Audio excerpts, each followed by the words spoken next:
તો હાલ એક મહત્વના સમાચાર સામે આવેલા છે, તેની પર નજર કરીશું। ધોરાજીમાં ભગવંતસિંહજી હાઈસ્કૂલ ખાતે મતગણતરી યોજાશે। 9 વોર્ડની 36 બેઠકો માટે મતગણતરી યોજાશે।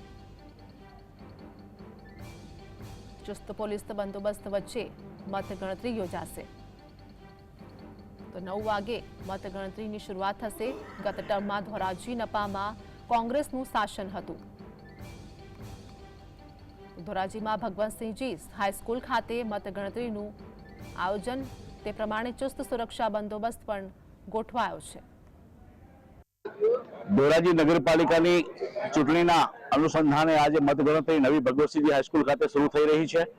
અત્યારે ટોટલ ધોરાજી નગરપાલિકાની અંદર 110 જેટલા ઉમેદવારો ઉભા છે।